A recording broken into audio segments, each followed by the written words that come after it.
Julia looked out the bus window as it traveled along the winding road leading to the small town where she had grown up. The sky was cloudy, and the air held that characteristic chill of late autumn when dry leaves accumulate on the sidewalks and the wind blows cold. She hadn't returned to the town in years since she moved away to seek a new life far from there. But now, a mix of nostalgia and a vague sense of obligation was bringing her back to visit Aunt Sophia.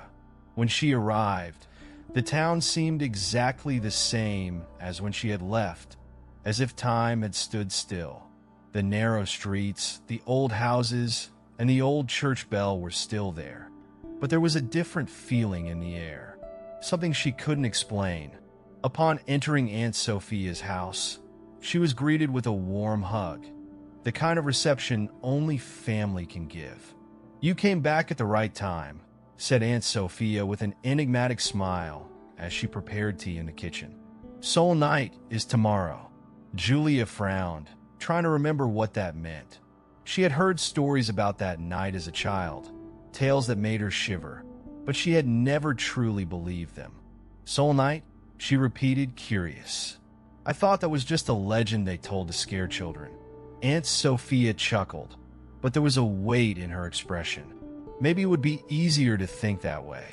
But some things are better not ignored, Julia. There's more truth in these stories than you imagine. Julia didn't respond immediately. She didn't want to get into discussions about superstitions or the past, but there was something in the way her aunt spoke that left her intrigued. She decided to set the subject aside for now, but a feeling of unease was already beginning to grow. The town seemed to be waiting for something, and she couldn't shake the impression that this time her visit would be much more than just a family reunion. That night, Julia felt a restlessness she couldn't explain. After dinner with Aunt Sophia, she decided to go out for a walk and breathe in the cold air. The streets were silent, and few lights illuminated the sidewalks covered with dry leaves. There was a strange calm, as if the town was holding its breath, waiting for something that was about to happen. As she walked, she passed through the central square and noticed it was almost deserted. She approached the fountain in the center, where she used to play as a child, and let her mind wander. Memories of her childhood in the town surfaced, and she wondered why she always felt the need to escape from there. Perhaps it was the desire to flee from the stories, the superstitions, and the feeling that something in the town was never quite right. That's when she heard a faint noise behind her, like muffled footsteps. She turned around and for a moment thought she had imagined it. But then she saw a solitary figure walking in the opposite direction, disappearing into the mist that was beginning to form. Julia squinted, trying to identify who it was, and then her heart stopped for an instant. She recognized that silhouette. It was someone who shouldn't be there, someone she knew had died years ago. She hesitated, her body frozen by shock and disbelief. But something compelled her to follow the figure, and she began to walk faster, trying to catch up to the shadow that moved with slow, almost floating steps. "Wait!" she shouted, but the figure didn't stop. She saw it move into a narrow alley, and when she arrived, the mist had swallowed everything. There was no one there anymore. Confused and scared, Julia slowly backed away, feeling her heart pounding in her chest. The memory of the person she had seen, someone she knew very well and who had been buried years ago, seemed impossible to process. She returned home, trying to calm her thoughts, but the unease only grew. Upon entering, Aunt Sophia was waiting for her in the living room, as if she knew something had happened. "You look pale, dear. What happened?" she asked, looking at her with concern. Julia shook her head, still trying to find the right words. I thought I saw someone, but it doesn't make sense. That person is dead." Aunt Sophia remained silent for a moment, then approached and placed her hand on Julia's shoulder. "Soul night is tomorrow, and sometimes souls become restless before their designated time. Maybe it's better if you start believing in the stories a little more, my dear." Julia swallowed hard, fear and curiosity mixing within her. Something was definitely wrong in the town, and now it seemed that whether she believed it or not, she would be forced to confront it. The next morning, Julia woke up early, still thinking about what she had seen the night before. The image of the figure disappearing into the mist wouldn't leave her mind, and she couldn't convince herself it was just an illusion or a trick of her tired mind. When she went downstairs to the kitchen, she found Aunt Sophia preparing coffee, as usual, but there was an air of expectation in the room, as if they both knew an important conversation was coming. "I need to understand what's happening," Julia said bluntly as she sat at the table. "You talked about Soul Night, and last night I saw someone who shouldn't be there. If this is real, then I want to know what's really going on." Aunt Sophia sighed and placed the kettle on the stove before turning to her niece. "I knew that eventually you'd ask these questions. You've always been skeptical, but it seems fate has decided to put you on the path to the truth." She sat next to Julia and began to explain, her voice low and serious. "Soul Night is a night when the veil between the world of the living and the dead weakens. It's the only night of the year when the souls of those with unfinished business can cross over to this side." Julia frowned, trying to absorb what her aunt was saying. "And these souls, what do they want? Why would they return?" "Returning souls don't come to scare. They come because they have something they need to resolve, something that keeps them here even after death. It could be a request for forgiveness, a truth that was never told, or even a final goodbye that was never given," Aunt Sophia explained. "It's a chance for them, and sometimes for the living as well." Julia remained silent for a moment, pondering what all this meant.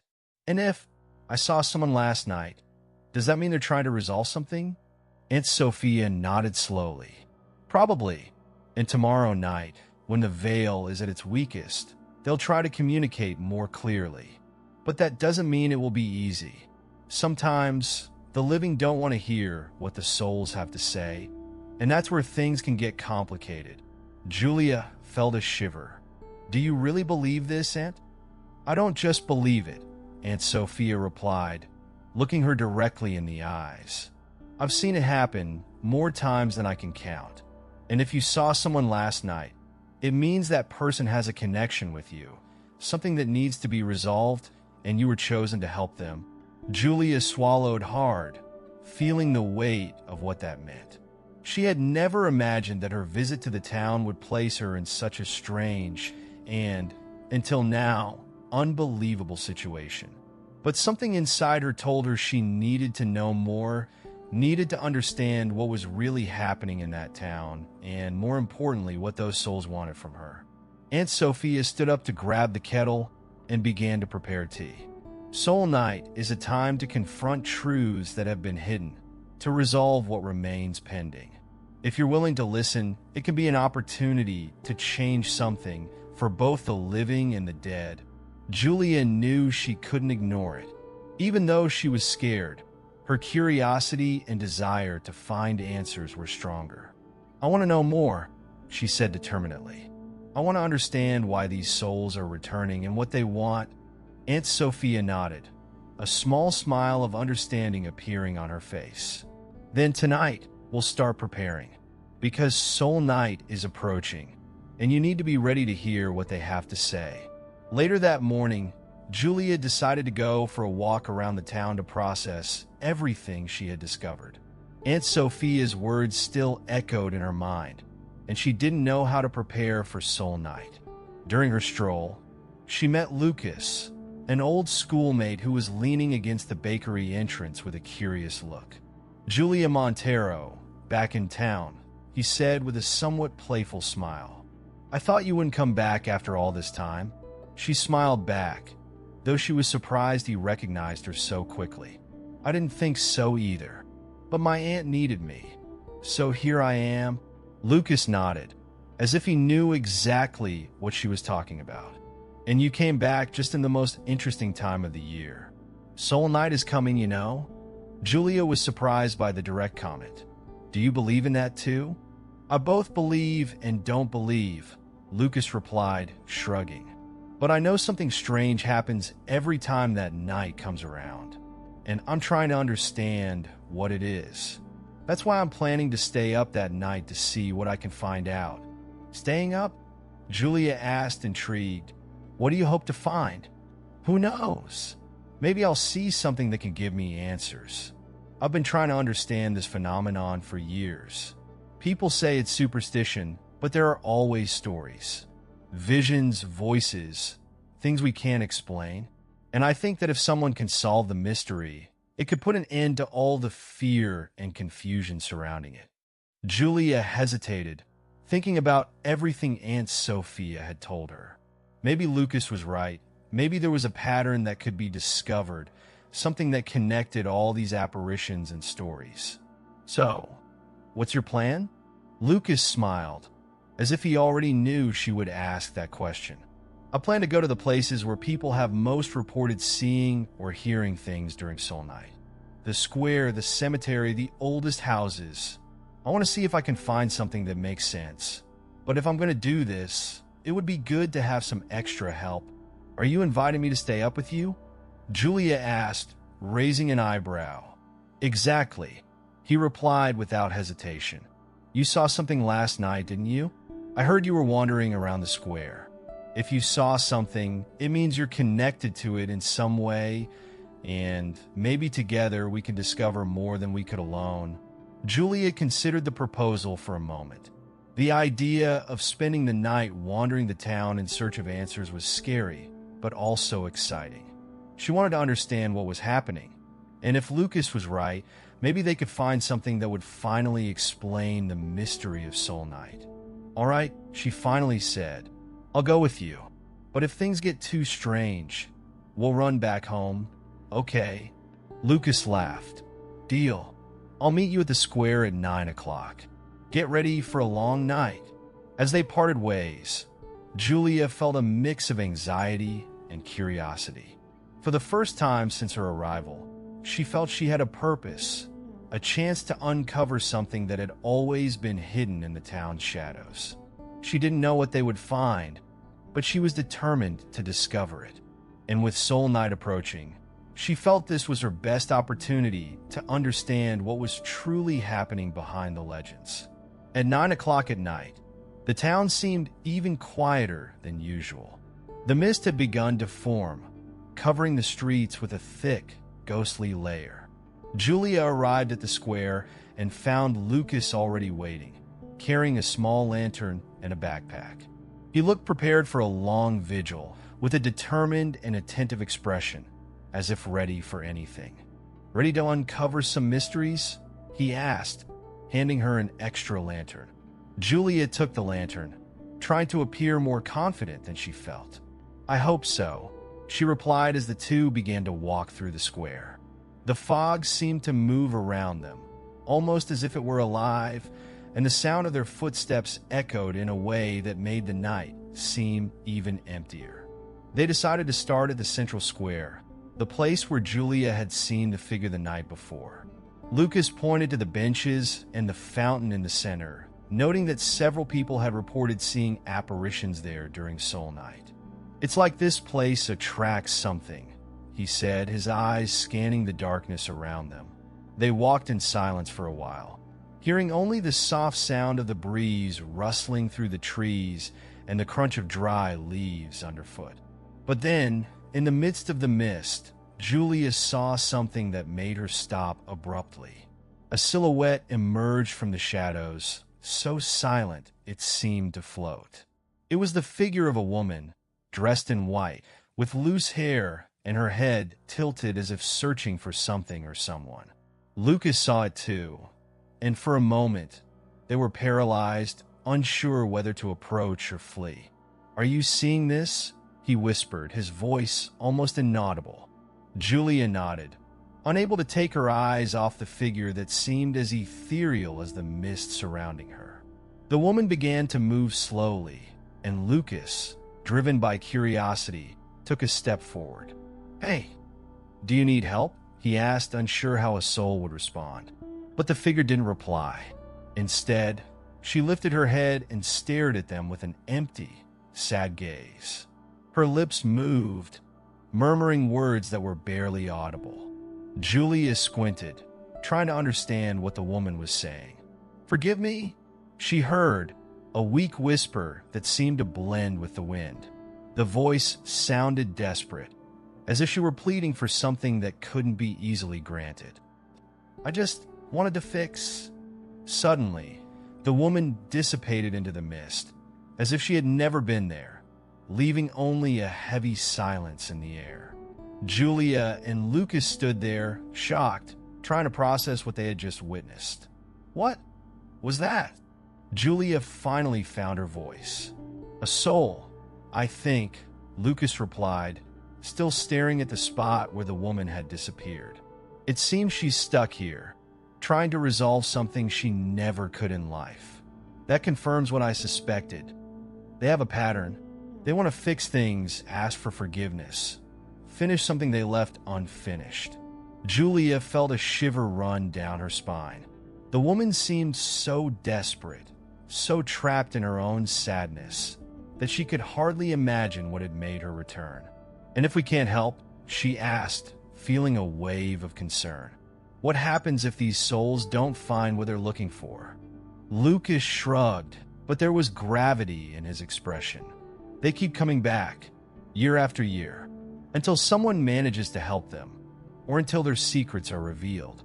Julia then understood that Soul Night wasn't just a story to scare people, but an endless cycle of trapped souls repeating their torments. And now, she and Lucas were in the middle of it, trying to find a way to help, even without exactly knowing how. After the apparition in the square, Julia and Lucas felt they were getting closer to something important. But they also realized that if they wanted to understand what was keeping those souls bound, they would need more answers. They decided to seek out Mr. Mendez, one of the town's oldest residents and someone who, according to Lucas, had always been attentive to Soul Night. They arrived at Mr. Mendez's house at dawn, and he greeted them with a tired but kind look. "You two are looking for answers about Soul Night?" he asked, as if he already knew exactly why they were there. Julia and Lucas nodded, and the man sighed deeply before letting them in. Mr. Mendez's house was full of memories from the past. Old photos, dusty objects, and furniture that seemed to have been used for decades. He led them to the living room, where he offered tea and sat in his old armchair. "I wait for this night every year," he said, his voice low and melancholic. "I wait to see my wife." Lucas leaned forward, interested. "Your wife? Does she appear to you?" "She died many years ago," Mr. Mendez replied, looking at a framed photo on the table beside him. "But she always comes back on Soul Night. She never speaks to me, just watches me. I think she's waiting for something, maybe forgiveness, a goodbye that never happened. I've always wanted to talk to her, but I never found the words." Julia felt a lump in her throat hearing that. The idea of a soul repeatedly returning, trapped in a cycle of sadness and regret, was painful. "What do you think she wants from you?" she asked softly. Mr. Mendez looked away, as if the question brought deep pain. "I think she wants to know that everything is okay, that I forgive her for leaving, and that she can rest in peace. But every time I see her, I feel like I'm stuck in the past, unable to let go." Julia and Lucas exchanged a look. It was exactly what Aunt Sophia had mentioned. Returning souls were trapped by unfinished business and might need help finding a way to move on. If the souls are trying to communicate, why can't we understand what they want? Lucas asked. Mr. Mendez shook his head slowly. The veil, what separates the world of the living and the dead, it interferes. Souls can cross over, but their words and intentions get distorted, as if something is preventing them from fully expressing themselves. Sometimes, they manage to whisper fragments of their pain, but never clearly. Julia frowned. So, what we need to do is find a way to cross that veil, understand what they're trying to tell us, and help them resolve their issues. But how do we do that? Mr. Mendez sighed again and leaned down to pick up a small wooden box from under the table. There are old stories, rituals said to establish a stronger connection between the two worlds. But they're dangerous. If not done correctly, they can cause more problems than solutions. I never had the courage to try alone. He opened the box, revealing a series of old scrolls and symbols that seemed to belong to a very distant time. Julia looked at Lucas, who seemed fascinated by the idea. If this is true, it might be our chance, he said enthusiastically. We can use these rituals to try to understand what the souls want and help them find peace. Julia, however, felt a chill at the thought of the possibility. If the veil was a natural barrier, who knows what could happen if they tried to cross it? But she knew that without answers, the souls would remain trapped, and Soul Night would continue to haunt the town year after year. Let's try, she said determinedly. This might be the only way to finally resolve this. Mr. Mendez watched them for a moment, as if pondering his words. Very well, he finally said, but be careful. Soul Night isn't just about solving problems.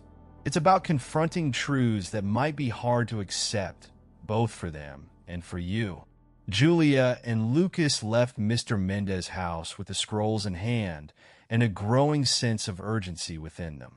They knew the approaching night would be decisive, a unique chance to understand what was happening and, perhaps, to end the cycle of regret and pain that haunted the town. Julia and Lucas spent the day studying the scrolls Mr. Mendez had given them.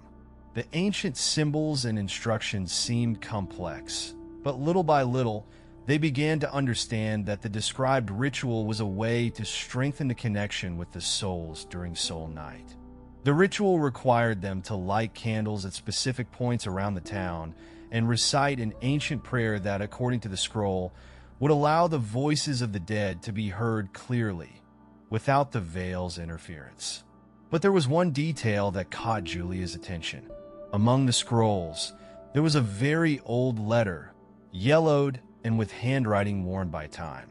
The letter seemed to have been written by someone who never had the chance to deliver it. "What is this?" she asked, showing it to Lucas.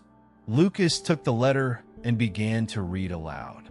It was a message written by a man, addressed to someone he loved deeply, apologizing for mistakes he never managed to correct. I never had the courage to say this in life, but I hope that somehow my words can reach you. Forgive me. Julia felt a lump in her throat hearing those words. That's exactly it, isn't it? She said, looking at Lucas. These souls come back because they have things that were never said, truths that got stuck. And it's as if this letter represents all the words they never managed to say. Lucas nodded, his eyes shining with a new understanding. Maybe if we can read this letter during the ritual, we can help these souls express themselves, say what they need to say. It could be a way to show that we're willing to listen. Julia was thoughtful. But what if that's not enough? What if what they have to say is more difficult than we imagine? Mr. Mendez talked about confronting truths that can be painful, both for them and for us. Lucas took a deep breath. I know, but we have to try, Julia. If we do nothing, these souls will remain trapped, and Soul Night will continue to haunt this town year after year. At least now, we have a chance to make a difference. As the afternoon progressed, Aunt Sophia appeared in the room and saw the scrolls spread out on the table. You're really preparing for this, aren't you? She asked, with a mix of pride and concern. I want you to know that you'll be dealing with forces you don't fully understand. The ritual can help you here, but it can also reveal truths that not everyone is ready to face. Julia met her aunt's gaze and felt an unexpected courage grow within her. I need to understand, Aunt. I need to know what's happening and help these souls find peace. If I don't do this now, I don't think I'll ever be able to move forward Aunt Sophia smiled softly and nodded. Very well then. I'll be here to support you. But be careful. Some words are hard to hear. But that doesn't mean they don't need to be said. With night approaching, Julia and Lucas prepared for the ritual. They decided to hold the ceremony in the central square, the same place where they had seen the first apparition. They gathered the candles, the scrolls, and the letter, ready to try to establish a stronger connection and, hopefully, help the souls resolve their unfinished business. As they lit the candles and placed the old words in the center, Julia felt a weight in the air, as if something was waiting to be released. Soul Night was about to begin, and she knew that what was coming would change, not only the souls that returned, but also the lives of the living who had chosen to listen. When night finally fell, a thick fog covered the central square, enveloping the candles that Julia and Lucas had lit. The air was heavy with tension, and every gust of wind seemed to carry a distant whisper, as if the souls were already approaching, waiting for the right moment to speak. Julia looked at Lucas, who held the old letter, and together they began to recite the prayer they had found in the scrolls. The words were strange and ancient, and each syllable seemed to resonate in the darkness, creating echoes that reverberated through the empty square. As soon as they finished reciting, a deep silence took over the place, and for a moment, it seemed like nothing would happen. Then, slowly, the shadows began to move. The silhouettes of figures started to emerge, one after the other, rising from the mist. They were souls, returning from the other side, each bringing with them a presence of sadness and nostalgia. Julia felt a shiver but stood firm, reminding herself that they were there because they had something to resolve, something that needed to be said. One of the figures approached, and Julia recognized the face of a friend she had lost years ago. The shock of seeing him again, even in such an ethereal and spectral form, made her heart race. "Julia," he whispered, his voice soft, carrying a weight that seemed to have been there for a long time. "I never had the chance to say goodbye. I could never tell you that I'm sorry." She felt tears beginning to form, but forced herself to stay calm. "What are you trying to tell me?" she asked, her voice trembling. "Why did you come back?" His figure hesitated, then spoke again, with a voice that seemed to echo inside her. "I wanted you to know that my departure wasn't your fault. I know you blamed yourself for not being there, but sometimes things just happen. I came back to ask you to stop blaming yourself. Only then can I find peace." Julia felt as if an invisible hand was squeezing her heart. For years, she had carried the weight of guilt for not being able to say goodbye to her friend, for not being present when he needed her the most. And now, hearing those words, she realized how much that guilt had shaped her life. I didn't know," she said, tears freely falling. "I always thought I could have done something." Her friend's figure smiled gently, and for a brief moment, he seemed as real as in her memories. "You did what you could, and now you need to move forward. Let me go." Julia shook her head, trying to find the right words to say goodbye, but realized that all she needed to say was simple. "Goodbye," she whispered, finally accepting that it was time to leave the past behind. "I'm sorry, and I forgive you." As the words left her lips, her friend's figure began to dissipate, as if the mist was absorbing him back. She felt a relief she couldn't describe, a lightness she hadn't felt in a long time. It was as if a part of her own spirit had finally been freed. Meanwhile, Lucas had his own encounter. A figure approached him, an older woman he recognized as his grandmother. She had been an important figure in his life, but had always shied away from difficult matters, leaving many feelings and words unsaid. "I know I failed," she said, her voice trembling. "But I came back to apologize for never being honest about our family, about who you are." Lucas realized there was a truth there he had never been able to access. and her words left him intrigued, but also with a new sense of understanding. "I wanted to understand," he said firmly, "but I think now I just want to forgive you, and maybe finally move forward." With those words, Lucas' grandmother smiled and disappeared, leaving him in silence, with a new perspective on everything that had happened in his life. He looked at Julia, and they exchanged a look of mutual understanding. Both had faced their own pasts and, in some way, found a way to resolve them. The square returned to silence, and the shadows of the souls began to disappear, one by one. The ritual had worked. Not for everyone, but for those who managed to finally speak what needed to be said.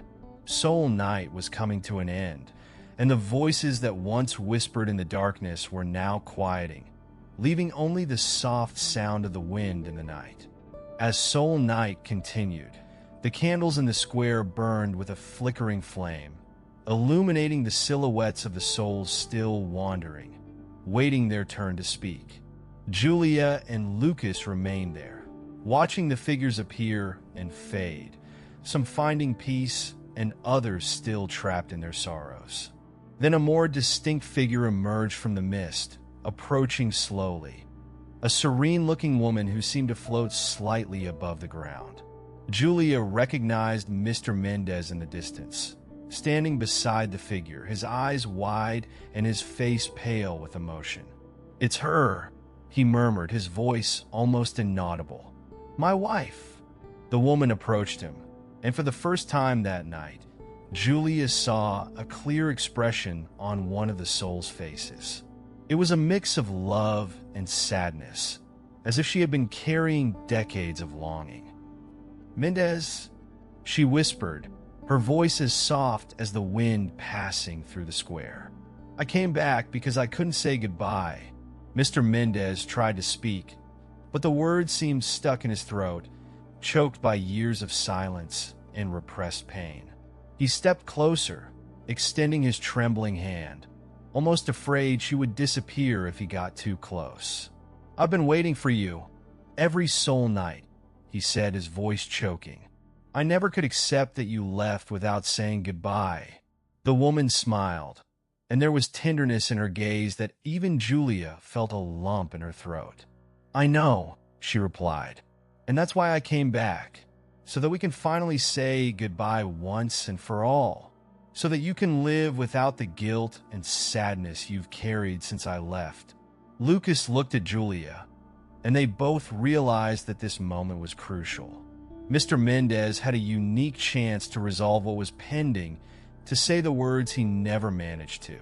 And as painful as it was necessary. I didn't know what to say when you left," he continued, his eyes full of tears. "I just wanted more time, wanted to hold you and tell you that I will always love you." Mr. Mendez's wife's soul approached him, her ethereal hand gently touching his face, as if trying to wipe away his tears. "And you said," she whispered, "every time you thought of me, every night you felt alone. I heard, and now I'm here so we can say goodbye, knowing that love never left us." Julia felt tears welling up in her own eyes as she watched that encounter. It was as if, for a brief moment, the veil between the worlds had truly torn, and the two were together again despite everything. She didn't know what was more moving: seeing Mr. Mendez finally find the peace he was seeking, or realizing that, even in death, love had a way of transcending barriers that seemed insurmountable. "Go in peace," Mr. Mendez said, his voice hoarse but filled with a calm he hadn't felt in a long time. "And forgive me for never being able to move forward." The woman smiled and nodded. "You are already forgiven," she whispered before slowly dissipating, her figure fading like mist in the night's breeze. The square fell silent, and for a moment, it seemed even the wind had stopped to witness that final goodbye. Julia and Lucas stood there, absorbing what they had just witnessed. Lucas finally broke the silence. "It was beautiful," he said, almost like a sigh. "I think that was what he needed and what she was hoping for. A final wish fulfilled. Mr. Mendez wiped his tears and turned to them with a sad but grateful smile. "Thank you," he said, his voice filled with emotion. "I never thought I'd be able to say goodbye to her, but you gave me that chance. And now I feel like I can move forward." Julia nodded, feeling a wave of relief for having helped make that happen. That's what Soul Night is, she thought, a chance for all of us, living or dead, to find peace. With the end of Mendez and his wife's encounter, the other souls began to disappear, one by one, as if they had found peace or accepted their fate. The night was almost over, and the darkness that once seemed heavy and suffocating now felt lighter, as if the town itself had exhaled a long sigh of relief. Dawn was approaching, and the darkness covering the town began to give way to the first traces of light on the horizon. The candles that Julia and Lucas had lit were almost out, their weak flames struggling against the gentle breeze passing through the square. The remaining souls, one by one, began to disappear as if they were silently saying goodbye, ready to return to where they came from. Julia looked around, feeling a mix of relief and sadness. The night had been intense, full of emotions and revelations she had never imagined facing. But more than that, she knew something had changed, not just for the souls who found peace, but also for the living who had managed to let go of their regrets and guilt. She approached Lucas, who was watching the sky lighten. "Looks like we did it," she said softly, as if afraid to break the serenity of the moment. "I think some souls found what they needed." Lucas nodded, his eyes still fixed on the horizon. "Yeah, but I think more than that, we managed to listen. We let them speak and finally had the chance to say what needed to be said. And maybe that was enough." They watched as the last figures faded, the mist slowly dissipating to reveal a square that seemed strangely normal after everything that had happened. It was as if nothing had changed, but at the same time, everything felt different. The weight that once hung in the air had lifted, and the town seemed to breathe again, as if it had overcome a nightmare.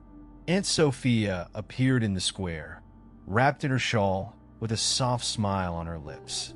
"I saw the candles from home," she said, approaching Julia and Lucas. "You did well. Very well." Julia felt a comforting warmth upon hearing those words. "It was difficult," she admitted, "but I think now I understand. Soul Night isn't about fear. It's about giving people a chance to say goodbye, to resolve what they couldn't in life." Aunt Sophia nodded, her eyes shining with serene wisdom. "That's right. Sometimes all a soul needs is to be heard, and you gave that to them. You listened." Mr. Mendez approached them, looking lighter than ever, as if a decade of sadness had finally lifted from his shoulders. He looked at Julia and Lucas and opened a sincere smile. "Thank you for everything," he said, his voice filled with emotion. "I never thought I'd be able to say goodbye to her, but you gave me that chance. And now I feel like I can move forward." Julia smiled back, touched by his acknowledgement. "It was an honor to help, Mr. Mendez. I hope this is the last time you have to wait for this night." The town began to awaken slowly, with the first rays of sunlight illuminating the streets and dispersing the last remnants of mist. The shops started to open, and the residents came out onto the sidewalks, some still unaware of what had happened during Soul Night. But the atmosphere was different. Julia could feel it, a sense of renewal, as if the town had undergone a spiritual cleansing and was ready for a new beginning. As Julia and Lucas gathered the candles and scrolls, ready to conclude that night, she looked at Lucas and said, "I think this night was for us too, to resolve our own issues." Lucas smiled. "Yeah, I think you're right. And I think in some way, all of this has made us stronger." As they were about to leave the square, Julia turned around and took one last look around, feeling a peace she hadn't expected to find. I never thought that legend was real. But now, I see that the truth is much more than I imagined. and maybe sometimes we just need to stop and listen. Lucas nodded, and together they began to walk back home, leaving behind the square that, for one night, had been the meeting point between two worlds. The rising sun brought new light, and Julia knew that, although Soul Night would return next year, she would never be the same. Something had changed, for her, for others, and for the town that finally seemed to be at peace.